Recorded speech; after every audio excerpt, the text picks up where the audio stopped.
adecuadas.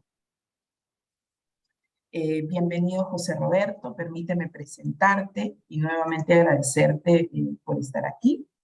José Roberto es especialista técnico en adolescencia, juventud y matrimonio infantil de la División Técnica de la Sede en UNFA, en Nueva York. Desde esa posición, José Roberto brinda acompañamiento técnico, político y programático a la iniciativa global de UNFA para las niñas adolescentes y el programa mundial de UNFA-UNICEF para poner fin al matrimonio infantil y uniones tempranas, con énfasis en la programación centrada en niñas y adolescentes. No digo más, ustedes ya lo conocen, así que simplemente darle la bienvenida a José Roberto, quien hablará con nosotras y nosotros sobre cambios en las normas sociales y de género y por qué son críticas para poner fin al matrimonio infantil y las uniones tempranas. Bienvenido. Gracias, Rocío, y gracias a todas y todos quienes nos acompañan en este seminario web. El cambio en las normas sociales y de género no es necesariamente una temática nueva o un campo de acción totalmente nuevo. Sin embargo, ha venido tomando relevancia a nivel global en las últimas 2 décadas, diría yo, y toma mucha relevancia en el actual plan estratégico de UNFPA para los próximos años hasta el 2025. Y les voy a ir contando cómo se va tejiendo esto. Si podemos pasar a la siguiente diapositiva. Esta es una diapositiva un poquito cargada con texto, pero no me interesa tanto si quieren ustedes leerla, porque no me voy a detener yo a leerla. Pero para decirlo en términos muy sencillos, ¿de qué hablamos cuando hablamos de normas sociales? Este concepto viene de la italiana Cristina Bicchieri, que está afiliada a la Universidad de Pensilvania, quien revisa escritos sociológicos de la psicología y de distintos campos, y empieza a observar que a nivel social existen reglas o mandatos, podríamos decir, que rigen el comportamiento de las personas en determinados grupos sociales, pero son normas que son informales. ¿Qué quiere decir esto? Son normas que no están escritas ni en ningún protocolo, ni en ninguna política, ni en ninguna ley. Son normas que son adaptadas por las sociedades a nivel cultural y a nivel de una organización como sistema social, pero que no necesariamente están escritas en ningún lado. Es decir, se comunican oralmente, se trasladan a través de la cultura, se trasladan a través de los chistes, las conversaciones, las percepciones, pero no forman parte de un sistema con una norma formal o legal. Cuando hablamos de las normas formales ya no estamos hablando de normas sociales, ya estamos hablando de normas que son formales o legales. En el caso de las normas sociales, son normas informales. Estamos hablando del plano informal que ocurre muy cercano a la vida cotidiana de las personas, pero que sí tiene un alcance en la vida de las personas, en su toma de decisiones o inclusive en efectos negativos sobre sus propias vidas, porque las sociedades simplemente o los grupos aceptan estas normas informales. Otro elemento que es muy importante para entender las normas sociales es que estas normas se basan en expectativas. ¿Cuál es la expectativa social sobre las niñas? ¿Cuál es la expectativa social sobre los niños? ¿Cuál es la expectativa social sobre las mujeres? ¿Cuál es la expectativa social sobre los hombres, sobre el matrimonio, sobre la sexualidad? ¿A qué edad debe ocurrir? ¿A qué edad no debe ocurrir? Y se basan en expectativas comunes que son compartidas por los grupos. Estas pueden ser, se dice teóricamente, empíricas, es decir, nosotros aprendemos estas expectativas a través de la observación que hacemos de otros y otras, o de la observación que hacemos de lo que le ocurre a las personas que rompen estas normas, por ejemplo, pero también tenemos unas normas sociales que son llamadas normativas. ¿Qué quiere decir? Que nosotros aprendemos lo que los otros piensan que debe hacerse. No las observamos. Podemos escucharla, podemos recibir directrices muy claras, dándonos señalamientos de qué es lo que los demás esperan que nosotros y nosotras hagamos. Esto es en general el espectrum de lo que entendemos por normas sociales. ¿Podemos pasar a la siguiente?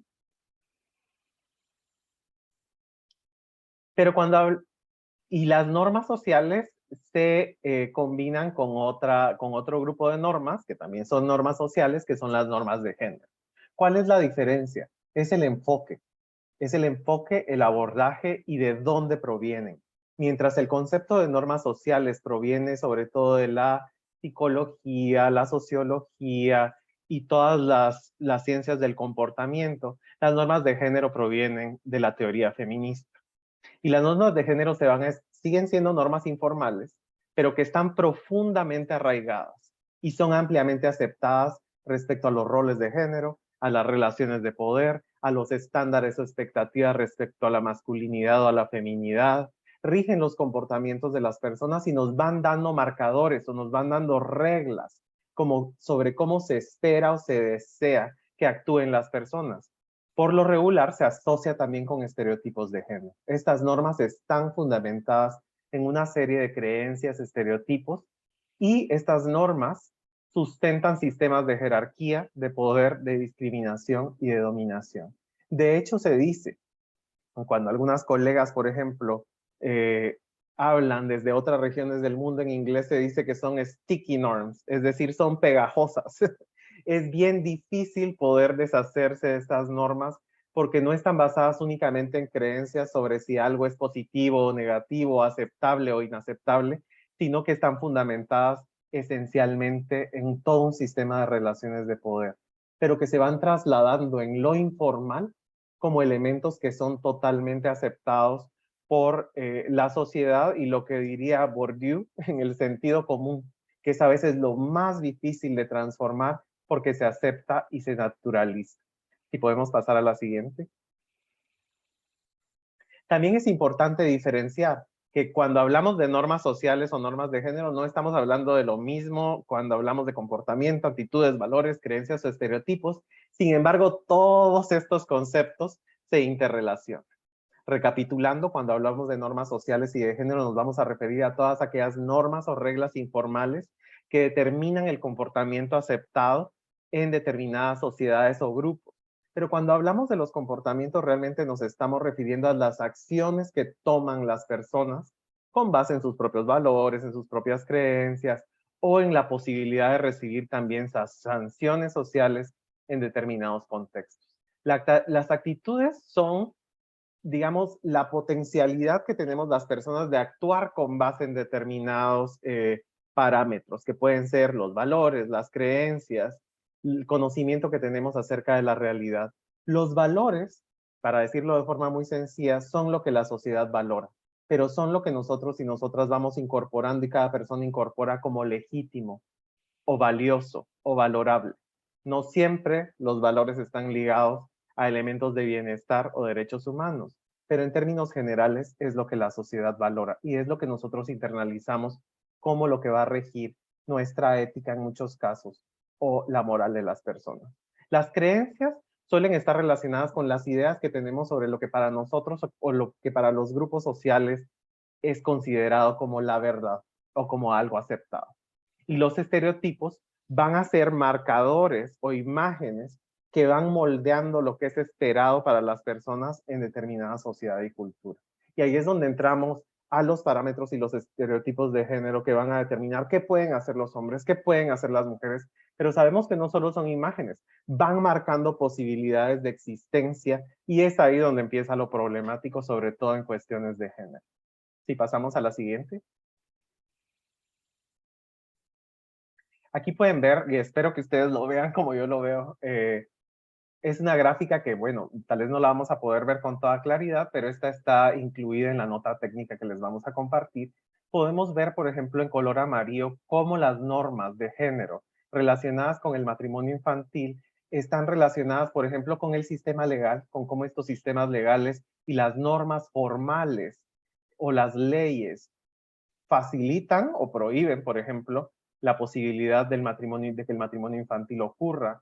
Los sistemas económicos, sabemos que el matrimonio infantil está determinado por la pobreza, la falta de oportunidades para las niñas, por ejemplo.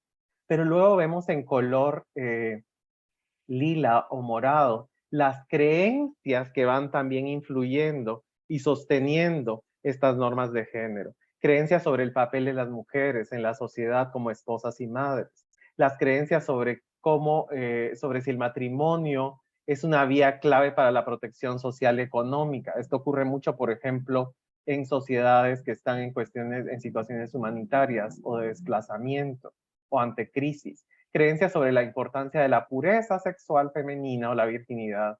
Las creencias sobre el papel de las mujeres en la sociedad como esposas y madres. O sea, vemos cómo tenemos estas creencias grandes que van sosteniendo lo que vamos a llamar las normas de género que incluyen el matrimonio infantil. Algunas de estas normas que las podemos ver en el color azul o aqua. Por ejemplo, que las adolescentes deben obedecer a sus padres sobre el momento y la elección de la pareja. Las niñas deben ser vírgenes antes de casarse. El sexo solo debe tener lugar dentro del matrimonio y debe ser obviamente una relación heterosexual. Una niña debe casarse para convertirse en mujer. Un padre responsable debe garantizar, por ejemplo, de que su hija se casa al inicio de su edad adulta o muy temprano para garantizar su seguridad. Estas son ejemplos de normas de género. Y luego vemos al centro cómo estas normas sobre el matrimonio infantil nos van marcando el mandato. Las adolescentes deben casarse jóvenes y la mayoría de las adolescentes se casan antes de los 18 años. Entonces, es un modelo lógico en cierto sentido que nos ayuda a identificar cómo la sociedad, la estructura social, las creencias y las normas van a determinar cuál es la norma en este caso respecto a la unión temprana o el matrimonio infantil. Si pasamos a la siguiente diapositiva. Recuerdan que les dije que había un elemento clave sobre las normas sociales. Las voy a ir recapitulando. Primero, son informales. Segundo, van generando una expectativa de comportamiento, acción, sentimientos, etcétera, de las personas. Pero también las normas tienen otra característica, y es que generan sanciones sociales o recompensas. Entonces, aquí es donde está lo complejo de una norma de género. ¿Cuáles son las sanciones? ¿Cuál es el costo que tiene alguien por atreverse a romper esas normas de género? Pero también cuáles son las recompensas cuando nosotros nos adherimos a esas normas patriarcales. ¿Quién recibe la recompensa en este caso? Es algo que también tendríamos que pensar y reflexionar cuando nos aproximamos a cambiar las normas sociales o de género. Si pasamos a la siguiente. Y quiero hacer aquí esta diapositiva, es un poco para poner en perspectiva que en América Latina, si bien es cierto, puede ser que estemos empezando a hablar sobre el trabajo o la programación en normas sociales y de género. Sin embargo, para la región, y eso lo hemos conversado con Rocío, con Alejandra, con diferentes personas y colegas, que realmente esto se cruza con una larga trayectoria de trabajo en América Latina y el Caribe. Por ejemplo, todas las investigaciones y abordajes desde la teoría de los imaginarios sociales, que proviene de las teorías de Cornelius Castoriadis, por ejemplo, la teoría de las representaciones sociales de Moscovici. Son otras formas de llamarle a estos marcos que se aproximan a entender cómo entendemos en la sociedad determinados fenómenos, cómo nos aproximamos y cómo estas representaciones o imaginarios van teniendo una repercusión en nuestras vidas. La educación popular y la educación popular feminista como entradas o metodologías para transformar estas normas cuando trabajamos el empoderamiento de las personas o los abordajes comunitarios. Los procesos de transformación de estereotipos de género que tienen una larga trayectoria a través de los procesos de incorporación o de transversalización de enfoques de género, por ejemplo, en el sistema educativo en respuesta a la CEDAW, y esto puede darse tanto en el plano formal como no formal, y el trabajo, por ejemplo, que hemos venido haciendo en clarificación de valores, que también puede tomar un tono formal y formal, y con esto me refiero a elementos o procesos institucionalizados o que ocurren fuera de los currículos o de la institucionalización de los procesos. Solo para decir con esta diapositiva que aunque nos estamos aproximando a terminologías globales que están hablando ahora sobre normas sociales o normas de género, hay un bagaje que tenemos que escudriñar cuando nos aproximamos en la región y también los procesos de educación y entretenimiento para el cambio social que han ocurrido en la región. Si pasamos a la siguiente diapositiva. Y esto es para darles un ejemplo de, bueno, ya hablando ahora que por lo menos nos hemos aproximado a estos conceptos básicos. ¿Cómo se entiende la programación en el cambio de normas sociales? Por ejemplo, el Fondo de Población ha utilizado por más de 10 años o una década ya al momento todo este marco, sobre todo para el trabajo en erradicación de prácticas nocivas como la mutilación genital femenina. Y aquí vemos, por ejemplo, que para el abordaje de las normas sociales tenemos que comprender, si vemos las ilustraciones arriba, comprender las normas sociales y las prácticas relacionadas y cómo cambian. Garantizar, por ejemplo, que los gobiernos, tanto a nivel central y local, puedan apoyar el cambio en estas normas sociales o hacerse conscientes del impacto que pueden tener y apoyar también a las poblaciones y a los grupos a no solo escudriñar y hacerse conscientes de estas normas, pero a generar nuevas prácticas que puedan ser más equitativas e igualitarias en las sociedades. Luego, si nos vamos al proceso, por ejemplo, del color morado con el gris, vemos que lo primero que tenemos que hacer es reconocer que hay prácticas actuales o prácticas sociales y de género que vulneran los derechos humanos o que violan los derechos humanos. Pero ¿cómo lo vamos a hacer? ¿Cómo logramos hacer estos procesos de programación? Lo primero que hacemos es investigar cuáles son estas normas y cómo actúan. ¿Cuáles son las sanciones que están generando para las personas? ¿Cuáles son los costos que tiene para la gente no suscribirse a estas normas o no cumplir con estas normas sociales? ¿Cuáles son los costos? Luego, hay que hacer un mapeo de la red de estos grupos de referencia y cuáles son sus patrones de comunicación o de refuerzo. ¿Quién sostiene la norma? ¿Son los grupos religiosos? ¿Son los grupos comunitarios? ¿Son las familias? ¿Quién sostiene las normas? ¿Quién es mi grupo de referencia? ¿Quién tiene el poder? ¿Ante quién siento la necesidad de responder a esta norma? ¿Quién va a sancionarme socialmente si yo no sigo con esta norma? Luego, facilitar los debates que informen a las personas sobre los daños o las consecuencias que puede tener el que sigamos estas normas sin un pensamiento crítico.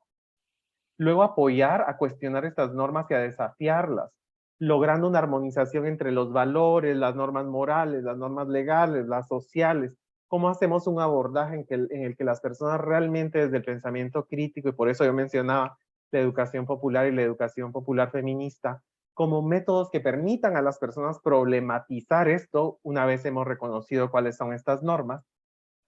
Luego, apoyar acciones colectivas y compromisos públicos o políticos que puedan ser visibles y hacer que estas normas dejen de estar en el anonimato y pasen a ser parte del discurso público, como ha tocado hacer con la sexualidad en el pasado. Y aquí pueden ver ustedes que se dice que es necesario tener una masa crítica que cambie colectivamente estas normas y se oponga a estas normas. Y luego conectar a las personas con sistemas sociales, económicos o políticos que puedan realmente elevar estas demandas hacia otro nivel que pueda estar vinculado, por ejemplo, a las políticas públicas, a los derechos, a la no discriminación. Y finalmente, cómo después de denunciar estos elementos públicamente y colectivamente, cómo somos capaces de abrazar nuevas normas o prácticas que son más equitativas. Si yo digo que el casarse antes de los 18 años es una norma hoy por hoy en la región, o las uniones tempranas están naturalizadas en América Latina, ¿cuál podría ser la norma que nosotros quisiéramos establecer? Por ejemplo, que todas las niñas vayan a la escuela y que eso no sea negociable, o que en los 18 años sea el no negociable para todas. Entonces, y luego cómo todos estos elementos se van a ir, como ocurre en la sociedad, retroalimentando entre sí. Si pasamos a la siguiente diapositiva. Bueno, era solo para decirles gracias por su atención y sé que los ejemplos que vamos a escuchar de distintos países nos van a ayudar no solo a darle nombre y contenido a lo que yo les he presentado, sino a poner en perspectiva cómo esto puede ser traducido o ha venido haciéndose desde la región. Y podemos también preguntarnos hasta dónde incluso los casos que vamos a escuchar y lo que se va a compartir puede ser analizado desde esta perspectiva de las normas sociales y de género. Así que gracias por su atención. José Roberto, muchas gracias por tu participación. Sabemos que te hemos hecho correr un poquito. Muchas gracias por compartir Estas reflexiones que nos parecen súper claves, importantes y que van a contribuir mucho al siguiente momento de diálogo, y efectivamente reconocer lo importante que es discutir y reflexionar sobre las normas sociales, sobre las representaciones y cómo efectivamente instaladas en el sentido común hacen que el proceso de desmontarlas, de trabajar sobre ellas, sea un proceso mucho más complejo. Sin más, me gustaría invitarles a todos y a todas al siguiente momento. Vamos a tener ahora la posibilidad de compartir, de conocer 3 experiencias. Tenemos 4 panelistas, 4 colegas que van a acompañarnos en estas presentaciones. Vamos a tener 30 minutos de trabajo por grupos. Van a ser ustedes direccionados el trabajo a las salas más pequeñas para conocer una de esas experiencias. Luego de esa presentación que harán las personas que nos acompañan y que en breve presentaré, tendremos un momento para el intercambio a partir de una pregunta motivadora y será un ejercicio que trataremos de hacer en más o menos 30 minutos. Entonces tendremos unos 10 a 12 minutos para conocer esta experiencia que va a ser presentada, esta iniciativa, y los siguientes minutos para el diálogo y la reflexión. Sin más, permítanme presentar a las experiencias que nos acompañan el día de hoy. Está con nosotras y nosotros Melissa Bustamante. Ella es responsable de género, derechos humanos y violencia basada en género en UNFA Perú desde hace 10 años. Máster en Derechos Humanos, Estado y Democracia por la Universidad de Alcalá de Henares, España, abogada de la Pontificia Universidad Católica, experta en género y derechos humanos. Cuenta con una importante experiencia técnica para la incorporación del enfoque de género y de derechos humanos en políticas públicas. También está con nosotras y nosotros César Cortés, consultor del programa en Adolescencia y Juventud e Innovación de UNFA Perú, quien trabajó como coordinador en programas y proyectos dirigido a adolescentes y jóvenes a nivel nacional por más de 5 años, psicólogo de profesión con un máster en psicología clínica infantil, quienes compartirán la experiencia de Mi Comunidad Perú, una experiencia en Iquitos, sobre normas sociales y de género y discriminación a través de Edu Entretenimiento. La segunda experiencia será compartida por Mónica Beltrán Sánchez, analista de programa en adolescencia y juventud en UNFA Bolivia, área que tiene líneas de trabajo de ciudadanía activa, juvenil, prevención de prácticas nocivas, educación integral de la educación y gestión e inversión para las juventudes. Mónica es experta en derechos humanos, niñez y adolescencia, también juventud, género y masculinidades. Ella compartirá la experiencia formación de adolescentes brigadistas en noviazgo sin violencia, salud sexual y reproductiva en Bolivia. Y finalmente nuestra tercera experiencia será compartida por Carla Bojorge. Ella es una mujer feminista comprometida con los derechos de las mujeres, apoya la no violencia hacia la niñez, adolescencia y juventudes, 23 años de experiencia de trabajo, de coordinaciones interinstitucionales y fortalecimiento de grupos de adolescentes, directora adjunta de la Asociación Punto de Encuentro y miembro de la Red Internacional de Docentes Innovadores del Siglo XXI, quien compartirá la experiencia cómo llevar a la práctica cotidiana el cuestionamiento y análisis de las normas sociales de género desde la experiencia en puntos de encuentro. Sin más, quiero invitar a mis colegas a que podamos hacer ya el ejercicio de llevarnos a los grupos, de conocer la experiencia y nos volvemos a encontrar en unos minutos para continuar con la reflexión y el diálogo.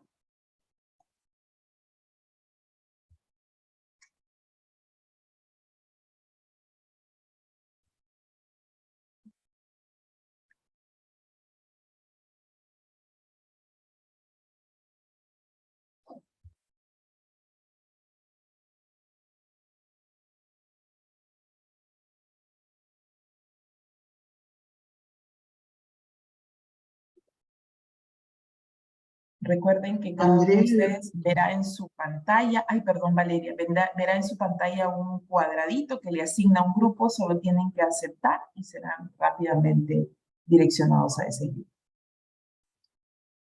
Valeria, de repente tienes alguna precisión. No, era para preguntarle a Andrea si lo estaba haciendo ella y avisar que es Ya aleatorio. los mandé, pero ya los mandé. ¿No les llegó mensaje? No. Yo sí, estoy en el grupo 1.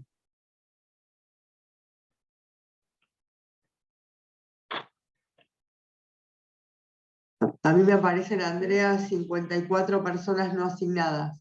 Ay, no, esto espérate porque creo que se me fue manual. Espera. Claro, lo estás haciendo manual, eso. No, hay que hacerlo aleatorio, pero